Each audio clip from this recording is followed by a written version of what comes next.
Oh iya, gimana keluarga ketika tahu itu? Nah, keluarga setelah tahu itu, akhirnya yang pertama itu dari mama sampai, kalau bahasa Indonesianya ya, kalau tahu kamu masuk Islam, saya cekik kamu dari lahir. Waduh, masa gitu? Itu.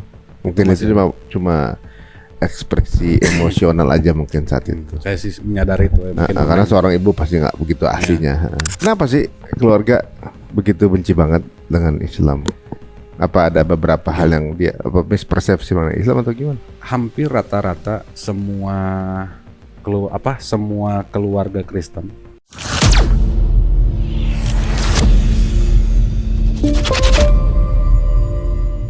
Jadi kapan? Maksudnya gara-gara apa dari segala ini kan berarti target semua nih. Kok tiba-tiba masuk Islam gimana? Gara-gara apa namanya ya? Ada ketika ngajar tuh kan, saya dulu guru sekolah SMP yang terbesar di Bandung.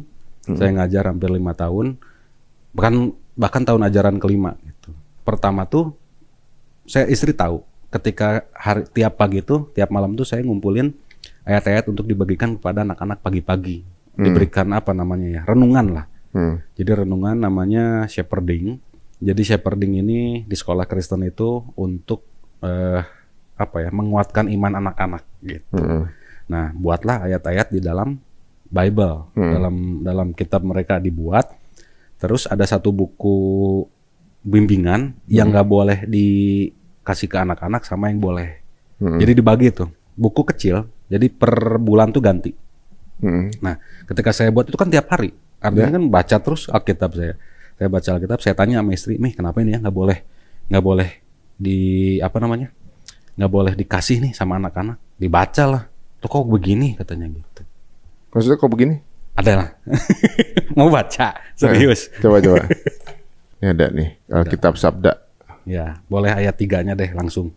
Tapi ayat 1-nya sih itu berarti firman Tuhan yang datang gitu. Iya benar, anak manusia ada 2 orang perempuan. Ya. Waduh. Nggak, tapi ini mungkin bisa berbeda kali di setiap apa sama? Sama semua. Itu dari Sabda ya, ini ya. Nggak, maksudnya terjemahan ini setiap ini sama semua. Sama semua. Sama nih. semua. Ini ada beberapa nih. Ini ada terjemahan baru, ini dari Firman Allah yang hidup, ini dari King James Version, ini dari versi mudah dibaca, ini dari Indonesia Modern Bible, ini ada bahasa Indonesia masa kini, ini ada dari Hebrew-nya, tapi ini dari terjemahan lama. Semuanya sama. Ini terjemahan lama apa nih? Lebih parah nih. Iya. Aduh, saya mau ngomong nggak enak nih masalahnya. Iya, benar. Hah? Soalnya mengandung mineral. Iya, soalnya kan iya gitu kan ya, mengandung mineral dan protein guys. Jadi kita nggak enak membacanya. Googling sendiri aja ya. Tadi apa suratnya? Yehezkiel 23. Oh gitu. 1 sampai berarti 6 sampai 6 aja. Ya, saya pastikan anak saya jangan sampai baca deh. Jangan sampai baca. Nah, sampai 20. Lebih parah lagi. Sampai 20.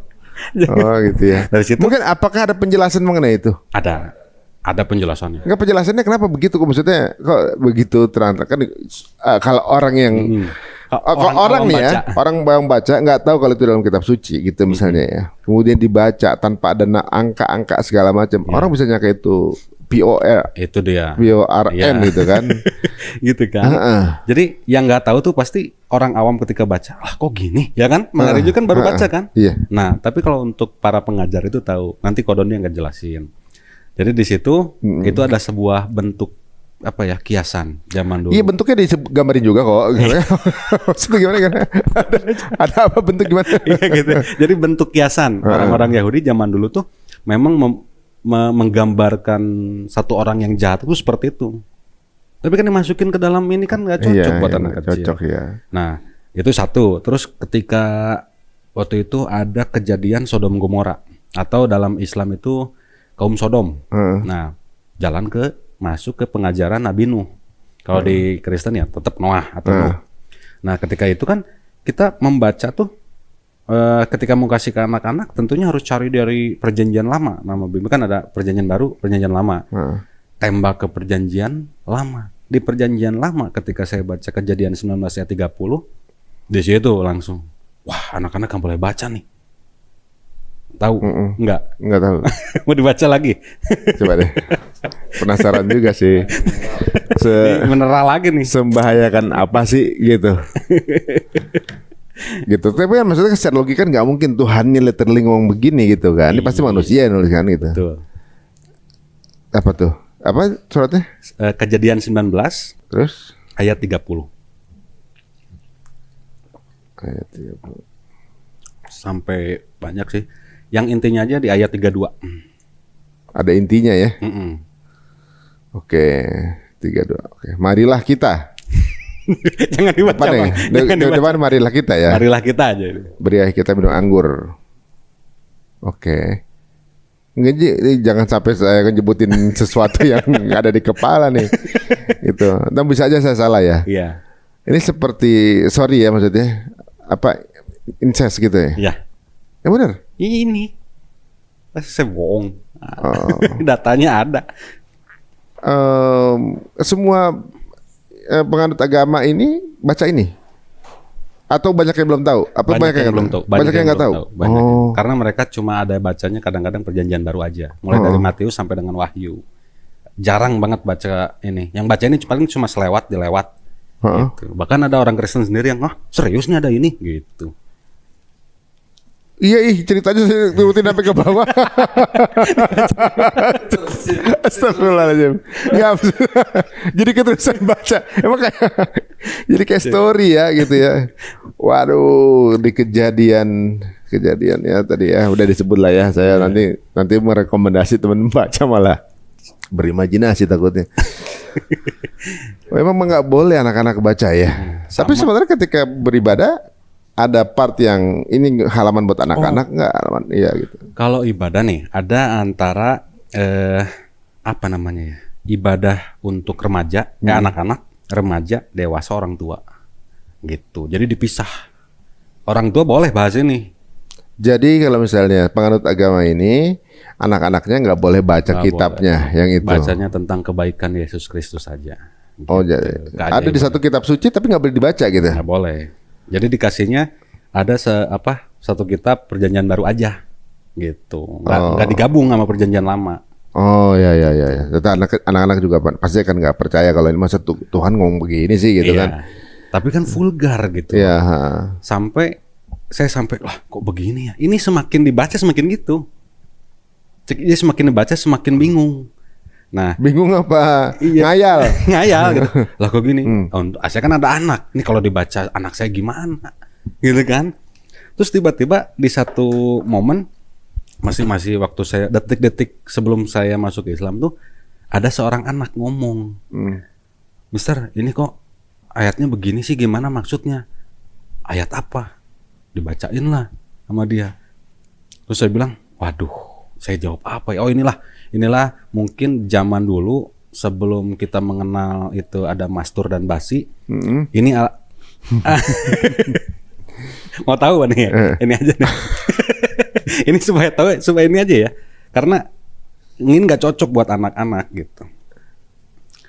Nah ini aja nih dari ayat 4. Baru tahu ini. Asli ya guys, ini saya nggak tahu apa-apa ya. Jadi dikasih tahu ini baca aja. Ini aja nih. Perempuan itu mengandung lagi melahirkan seorang anak laki-laki dan menamai anak itu Onan. Ya.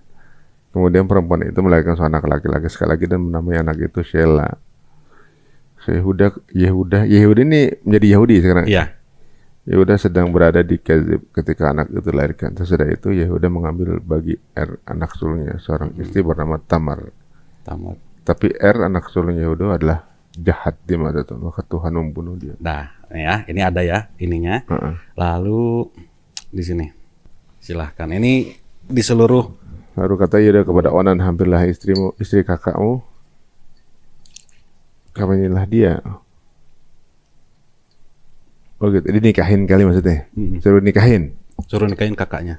Oke, tapi orang tahu bahwa bukan ia yang mempunyai keturunan nanti. Sebab itu ya, setiap kali menghampiri istri kakaknya itu, ia membiarkan disebut ini. Iya. Supaya jangan memberi keturunan kepada asal kata ini kali jadi ada kata itu. Itu dia. Jangan. Ini ada bisa aja saya salah ya. Maksudnya jadi interpretasi takutnya kan gitu. Ya. Oh, ini awal dari si Onan ini. Betul. Oh. Jadi filsufnya dari sinilah. Oh gitu. Sejarahnya. Nggak semua kali. Nggak semua apa? Nggak semua kitab itu. Wow. Beda-beda apa sama? Sama semua. Dia ada kodon di sini. Kodon nih. Semua kitab ini gini artinya nih. Ada semua ini. Itu. Kok bisa baru tahu sekarang maksudnya? Ini mind blowing nih bagi saya karena baru tahu ya. Ternyata ini juga ya. Saya bilang ini pengajarannya bagus, tapi tidak baik untuk anak-anak. Gitu. Oh, iya. Akhirnya di situ saya diam-diam masuk Islam. Bentar. Berarti kalau dari ayat ini masih banyak lagi. Masturbasi berarti nggak dosa. Jahat di mata Tuhan langsung dibunuh. Langsung dihilangkan nyawanya tadi kan. Oh, gara-gara itu. Oh. Gitu. Nah, dari sinilah momennya pada saat itu, waduh, ini nggak cocok nih, apalagi anak saya tahu, ya kan. Akhirnya di Agustus tahun 2018 di tanggal 15 Agustus 2018 bertepatan dengan Idul Adha tahun 2018. Saya nyusul anak saya, kan anak-anak nih kalau ada domba, ada sapi kan, heboh kan, pengen lihat ke masjid, pengen lihat, ya silakan lihat gitu pagi-pagi sebelum sembelih. Terus istri saya bilang jemput katanya, jemput tuh suruh makan dulu, ini jam 8 dulu lagi pemotongan, jam 8 jam 9 lagi pemotongan. Terus saya bilang anak saya tuh deh pulang dulu makan. Nah anak saya pulang, saya diam di pagar, saya liatin orang-orang lagi nyembelih sapi dan domba. Saya diem nih ngeliatin, itu masih ada gema takbir lagi mau nyembelih tuh, sama takbir tuh Allahu Akbar terus dia sembelih, terus saya diem. Akhirnya saya tanya lah ke pendeta saya, pendeta yang bermasalah ini, yang tadi saya omongin itu. Yang tadi itu? Ya, saya omongin, pendeta, kok kita nggak melakukan seperti apa yang umat Islam lakukan sih? Sedangkan sunat kita lakukan, karena dalam Bible itu sunat itu menjadi satu pertanda atau perjanjian yang penting untuk Abraham dan umatnya. Nah, Abraham, kita orang Advent sunat, tapi kenapa kita nggak ngelakuin kurban? Karena kurban juga adalah satu dilakukan juga sama Abraham. Nah, pendeta itu jawab, cuma saya nggak screenshot sih, udah dulu nggak kepikiran itu sih ya. Pendetanya jawabnya, kan kita sudah digantikan oleh Yesus di atas kayu salib. Jadi Yesus adalah kurban atau anak domba Allah yang menebus dosa-dosa kita sampai nanti kepada surga, karena Yesus sudah disalib. Saya kan bingung, nah kok jawabannya begini sih? Memang iya sih Yesus anak domba Allah gitu. Tapi kenapa Yesus harus dikurbankan gitu untuk dosa-dosa kita? Dari situ mulai udahlah pusing saya. Saya hiraukan malamnya. Biasanya kan udah dibagi-bagi tuh daging. Malamnya saudara istri saya bilang, Rick kesini ambil nih daging. Ya udah, kita dengan polosnya pergi ke sana malam-malam. Terus sama saudara istri saya tuh namanya Sita ini nyuruh tuh ada anak-anak lagi belajar ngaji di atas katanya. Apaan nih kan nggak ngerti.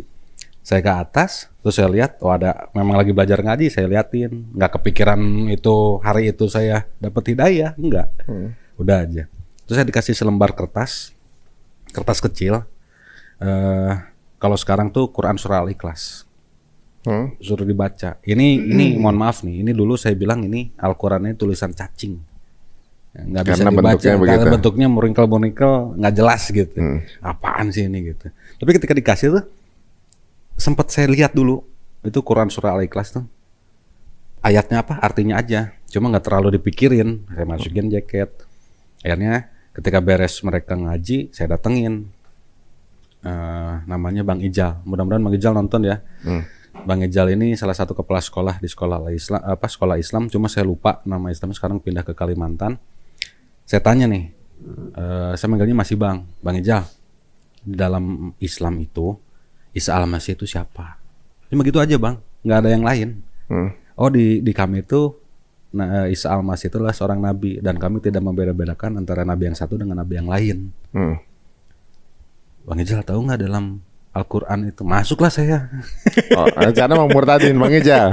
Menanya mau masukin Bang Ijal supaya dia tahu bahwa Isa itu adalah Allah. Yeah. Masukin situ. Akhirnya saya begitu, oh enggak, bukan gitu. Itu kan ada ayat selanjutnya. Cuma balas gitu, Jang. Oh gitu ya.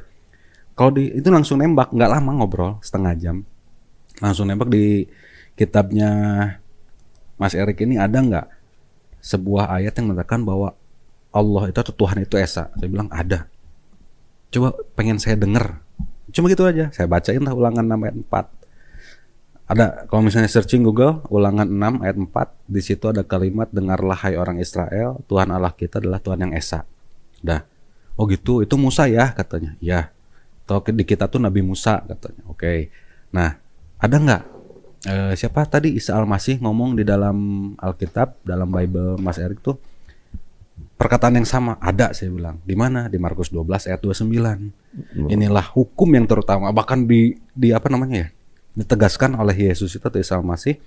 Inilah hukum yang terutama, dengarlah hai orang Israel bahwa Tuhan Allah kita adalah Tuhan yang Esa. Ini saya kaget nih, Yesus kan Tuhan, saya bilang. Yesus kan Allah, tapi kok ngomong gini sih? Hukum terutama lagi. Ya udah, saya sih diem gitu. Dia tunjukin Al-Quran bagian paling akhir, dia giniin, tunjukin sama nggak nih kalimatnya. Al-Ikhlas tuh ayat pertama. Keluarin lah saya nih. Ini ya? Iya. Coba baca katanya. Saya masih ingat, katakanlah dalam kurung Muhammad, dialah Allah yang Maha Esa. Kira-kira sama nggak? Saya bilang, kok sama sih gitu kan? Padahal jauh beda nih Al-Quran dengan Alkitab dulu. Saya bilang, kok sama sih? Saya tutup, saya langsung, Bang Ijal, caranya saya masuk Islam gimana? Begitu doang. Langsung gitu doang. Itu saya masih ingat 11:30 malam tuh. Jadi gitu doang. Kaget dia, nggak mau nanti saya disangka maksa ngajak kamu masuk Islam kan gitu. Saya bilang enggak, saya pengen masuk Islam. Malamnya saya berdoanya juga masih apa ya namanya ya, masih meminta kepada Yesus gitu. Karena kan dalam Bible tuh ada setiap apa yang kamu minta dalam namaku, aku akan sampaikan kepada Bapa. Dari situ langsung muter otak saya. Bah, berarti Yesus hanya seorang perantara. Berarti Yesus hanya seorang utusan, seorang nabi. Tapi kok saya doa selalu dalam nama Yesus. Dari situ mulai muter. Akhirnya malam itu saya minta untuk gimana caranya masuk Islam. Bang Ejan bilang, yuk ikut saya ke guru saya. Nah kebetulan pas waktu dibawa ke sebuah pesantren. Ini kalau teman-teman bisa cek aja di Google yang lihat pesantren Ibnu Hajar Ciwastra. Itu pemimpinnya Kiai Haji Ustadz Apat Ruslan. Itu yang mimpin syahadat saya. Kiai Haji Ustadz Apat Ruslan. Semoga nonton. Kalau nonton ini, saya belum kesana udah 6 tahun berarti ya. Karena kesibukan. Nanti setelah di situ saya istri, terus saudara saya Bang Ijal sama Ustadz Apat Ruslan sama istrinya.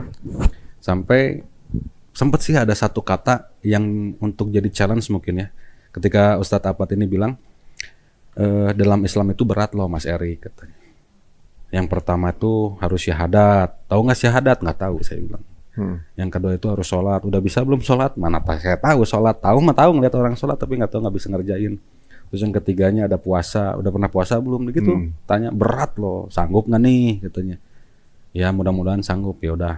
Memang kalau misalnya sanggup, nggak usah perlu banyak orang, cukup malaikat, saya, dan saksi aja yang di sini. Yuk ikutin ucapan saya, kalimat saya. Asyhadu alla ilaha. Itu langsung di situ tidak merasakan. Akhirnya saya masuk. Enggak ada. Jadi ya udah sih, cuma ngucapin aja. Udah beres, sudah alhamdulillah masuk ke Islam. Di situ diajarin sholat.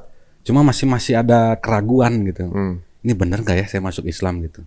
Akhirnya selang beberapa hari kemudian keluarga dari istri nih nggak tahu, karena mereka tahu profesi saya apa, jabatan saya apa. Nggak mungkin Erik masuk Islam. Kalau istri Muslim atau Muslim? Muslim. Oh, istri emang dulu Muslim. Gitu. Nah setelah masuk ke dalam berapa bulan ya, sebulan kalau nggak salah, sebulan lebih, keluarga dari istri nggak tahu, karena keluarga saya kebesaran Islam dari bapak saya, gitu. Nggak percaya bahwa Erik masuk Islam, disyahadatin ulang sama Bang Ijal itu. Bang Ijal dipanggil ke rumah, suruh syahadat lagi. Akhirnya saya syahadat yang kedua, masih belum dapat. Karena jaraknya masih cuy lah masuk Islam dulu lah gitu kan untuk cari aman. Dulu saya mikirnya gitu. Nah yang ketiga saya syahadatnya di KUA untuk dapetin sertifikat. Karena katanya harus ganti KTP. Kan ya biasalah kalau keluarga kan itu harus ganti KTP. Pas ganti KTP disyahadatin ulang. Nggak kerasa juga dapetnya. Sampai sempat saya bilang kalau Al-Quran ini bukan firman Tuhan, saya gituin. Saya balik lagi ke Kristen. Akhirnya ketika di rumah ada Al-Quran kecil tuh, saya buka ada kalimat yang menjelaskan tentang penciptaan manusia. Apa ya namanya? Aduh saya lupa ayatnya. Tapi bahasa Indonesia saya masih ingat. Tetes mani ini menempel di dinding rahim. Di dinding rahim ini menjadi daging, daging menjadi tulang, tulang menjadi daging, dan terbentuklah sebuah makhluk dalam rahim ini. Saya sampai mikir, ini nggak mungkin pemikiran Nabi Muhammad, gitu. Nggak mungkin karangan Nabi Muhammad. Muhammad tahu dari mana? Zaman dulu belum ada mikroskop kan. Dan itu baru ditemukan di abad 19 secara sains. Saya nggak tahu di situ. Kok begini? Udah, saya buka lagi nemu Quran surah Ar-Rahman. Di situ ada laut yang tidak menyatu. Saya searching di Google, buka YouTube, kaget saya. Lah, kok iya? Udahlah, berarti ini memang firman Tuhan. Saya buka lagi Google kan kalau YouTube kan gitu, scroll ke atas tiba-tiba munculnya ada apa lagi, aja. Di situ keluarlah Syekh Yusuf Estes yang mensyahadatkan seorang pria yang berkulit hitam. Dengan pendekatan Syekh Yusuf Estes sampai dia nangis. Di situ saya baru ngerasain ini masuk Islam tuh. Wah, nangis saya banjir. Sampai guling-guling di kursi. Boleh tuh minta linknya tuh, pengen tahu juga tuh. Ada Syekh Yusuf Estes. Mungkin masih ada nih. Ya beliau udah berapa kali sih ke Indonesia. Bahkan dulu pernah online juga sama Kododitan dulu, walaupun audionya bermasalah. itu saya juga. Ada juga. Jadi MC saya di situ. Oh iya udah. Itu di share aja linknya. Kita taruh di description teman-teman ya. Oh yang itu yang akhirnya bikin baper itu yang itu, malah yang itu. Yang itu yang bikin baper. Bergejolak. Terus kemudian gimana keluarga? Nah keluarga. Kan keluarga dari non semua kan. Waktu itu yang saya bilang dari Instagram itu. Setelah masuk Islam saya buka Instagram. Akhirnya saya dipanggil kepala sekolah. Balik ke kantor. Tempat sekolah belum tahu. Belum. Jadi aduh, disadarin surat. Tulisannya surat pengunduran diri. Emang sekolahnya sekolah non? Iya, sekolah Kristen terbesar. Bahkan gerejanya seluruh Indonesia, bahkan sampai ke Australia. Oh gitu. Ini yang unik, udah sekolah di situ udah banyak ngajak orang malah masuk Islam gitu. Makanya itu yang bikin saya kok sampai detik ini alhamdulillah gitu. Mungkin kalau misalnya saya tunjukin datanya, saya ada di Kemendiknas, saya ada di Kemendikbud, ada semua data-datanya. Ternyata belum dihapus, alhamdulillah. Kalau di sekolah udah dihapus.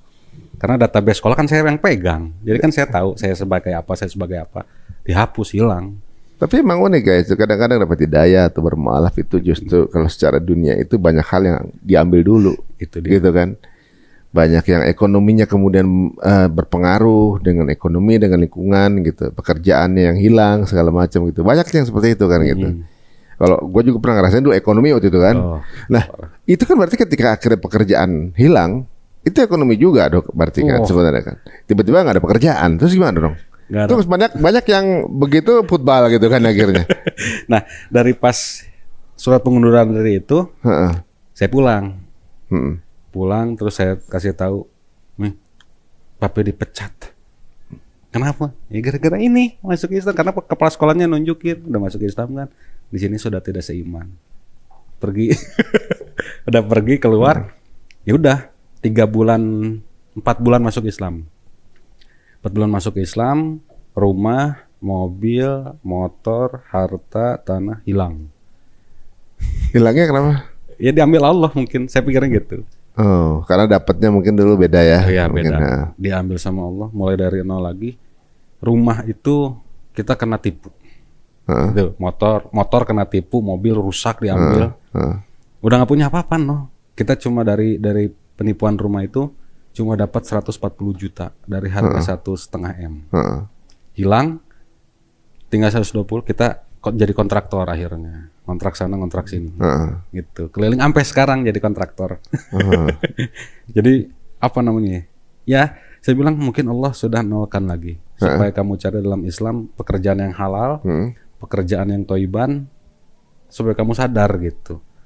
Dan dari nol lagi mulai dari nol itu mulailah ketemu dengan Kodondi, mulai dengan ketemu teman-teman yang lain, bikin YouTube. Gaji pertama alhamdulillah kita sorak-sorai bergembira gitu dengan istri. Karena saya buat YouTube tuh yang paling awal tuh saya ceritain mualaf saya gimana. Terus yang keduanya saya ceritain tentang Nabi Isa itu adalah Yesus. Terus berlanjut sampai ke mama saya sampai bilang gini, "Rick, udah jangan bahas Kristen terus," katanya. "Kamu kan udah Islam, sok bahas Islam," katanya gitu.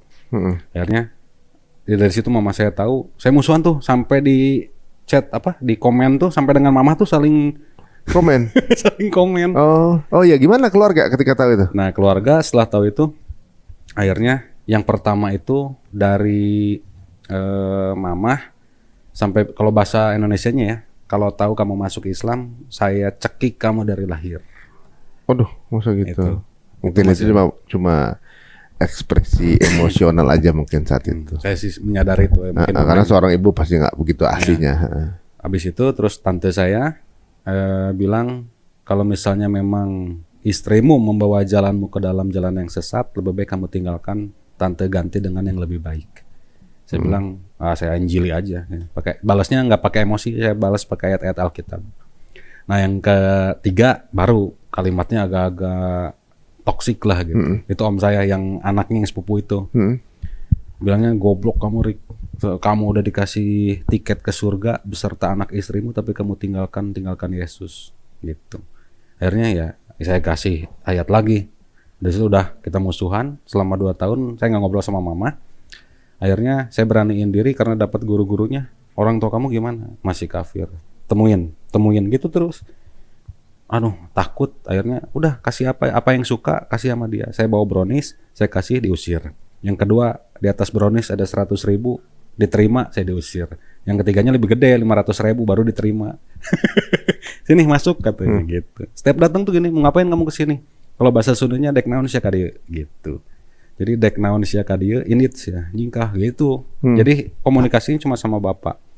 Nah, setelah perjalanan akhlak diberikan oleh Rasul kan, bagaimana sih kita meskipun dalam keadaan sudah Islam, ibu kita kafir, orang tua kita kafir, tetap harus berbakti kan. Yang pertama itu ibu baru bapak. Dan dari situ saya praktekkan, alhamdulillah. Akhirnya tahun ketiga saya bisa ngobrol sama mama, saya bisa ajak mama ke rumah, ngobrol di situ, beres.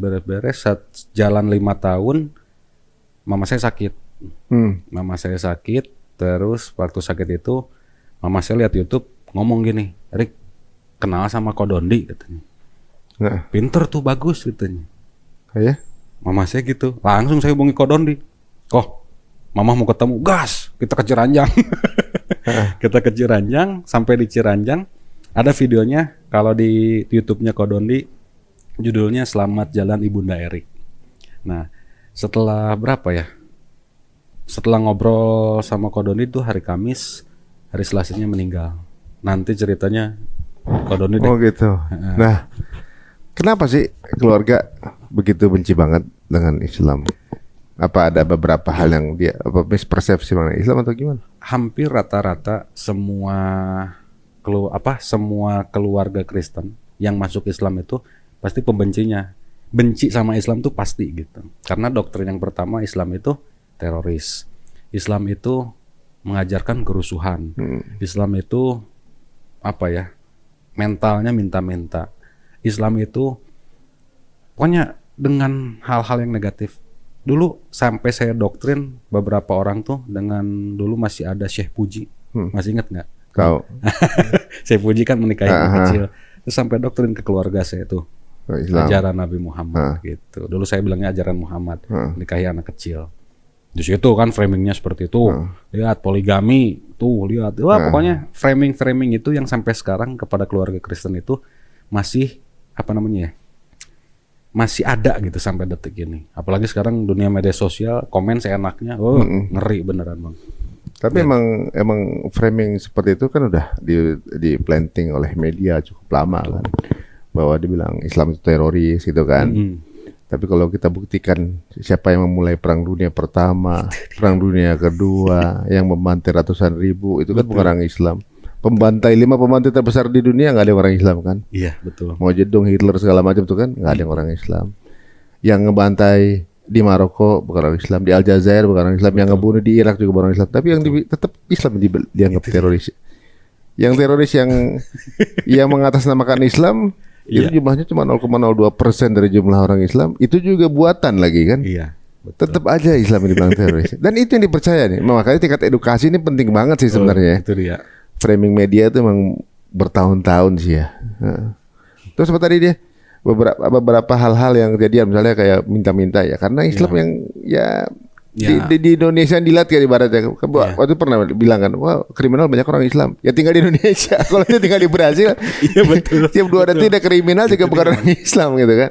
Ya kadang-kadang hal begitu yang kemudian mentwist. Ya. Di sisi lain emang Islam sempurna, orang Islamnya enggak ya sebenarnya, banyak kesalahan juga. Gitu. Kalau skip semua sih, misalnya ada ini di misalnya di Barat nih ada yang melakukan pencurian di Amerika, di Brazil, kan di skip mereka taunya Islam doang yang di Indonesia gitu. Milih ya kan. Kayak itu masih ada kejadian-kejadian, mohon maaf, bom Tamrin, bom Bali 2, bom Bali 1, terus yang teror yang ditembak-tembakan di tengah sawah, semuanya kan Islam yang di framing. Itu udah kebuka itu sebenarnya kan, ternyata bahwa itu sebuah proyek gitu kan. Di podcast kita sebelum ditonton ya guys ya, bahwa itu semua itu hal seperti itu adalah proyek Islamofobia yang sudah ada dananya gitu. Terus setelah itu jadi tetap benci gara-gara itu? Enggak, makan setelah framing dari keluarga seperti itu kan ada satu satu penasarannya, emang bener ajarannya kayak gini, gitu. Masuk Islam biar tahu, ya kan? Bener nggak kayak gini? Misalnya banyak framing seperti itu, bener nggak sih Islam ini teroris? Bener nggak sih Islam ngajarin ini? Islam ngajarin ini? Masuk dulu Islam, ajarin. Kalau misalnya nggak bener keluar lagi silahkan gitu. Tapi kalau bener bertahan sampai nanti dipanggil Allah dengan kalimat la ilaha illallah. Udah begitu. Kalau dia bisa buktiin kan bawa aja buktinya tuh kan. Gitu. Bawa buktinya. Sebenarnya banyak ya testimoni yang ngerasa pernah ngaku jadi Islam, kemudian wah dia gini-gini pas dilihat bukan nih, Al-Fatihah salah gitu kan. Waduh, ini menarik ya. Jadi, tapi hambatannya apa sih, tantangannya selama jadi orang Islam tuh? Yang pertama, kalau yang ini saya pribadi ya, karena memang dulu merasakan kenikmatan dunia ketika masuk Islam, yang pertama tuh tentu ekonomi gitu. Yang pertama cobaan awalnya ekonomi. Aduh, kok masuk Islam saya jadi begini. Saya sampai marahin DKM masjid. Kok masuk Islam jadi begini, saya bilang. Tenang katanya, tenang. Belum, ini lagi dibersihin sama Allah katanya gitu. Nah, dari situ ekonomi, terus keluarga juga yang terutama. Karena mendekati keluarga itu susahnya, Masya Allah. Saya sampai harus supaya bisa ngobrol sama keluarga tuh apa sih gitu. Yang harus saya lakukan supaya mereka tuh lihat saya tuh berbeda. Alhamdulillah, ketika saya sama istri ke sana, keluarga ke sana ceranjang semua. Pas ke sana mereka ngelihat saya dengan jenggot panjang, dulu belum dipotong nih, jenggot panjang, pakai peci, jubahnya gamis hitam. Sampai bilang, wah tambah. Teroris bilangnya, aduh. Wah teroris ini, saya bilang. Saya sekalian gitu aja, mau dibuang sekalian. Saking keselnya kan. Ini saya bawa kantong nih, mau dibuang sekalian. Bercanda katanya. Jangan framing Islam seperti itu. Saya bilang, itu banyak nih orang Islam yang seliweran. Kok nggak dicap juga, cuma saya aja, saya bilang gitu kan. Dari situ mereka nangis, kita pelukan, ngobrol, di belakang ngomongin lagi. Tapi yaudahlah gitu. Itu mah. Itu memang ya namanya juga orang kalau Islam itu Islam militan, ini Kristen militan. Kristen yang garis keras Islam. Tapi kalau kita pikir ya, dengan negara Arab Saudi misalnya, atau juga mungkin Qatar, atau juga mungkin apalagi Oman, negara-negara Islam itu mayoritas ya, banyak kan, adalah negara dengan tingkat kriminal terendah. Betul. Jadi kalau kita lihat kriminal tertinggi misalnya, kayak di Brazil misalnya, di Amerika misalnya gitu, seberapa detik sekali terjadi kriminal gitu kan. Betul.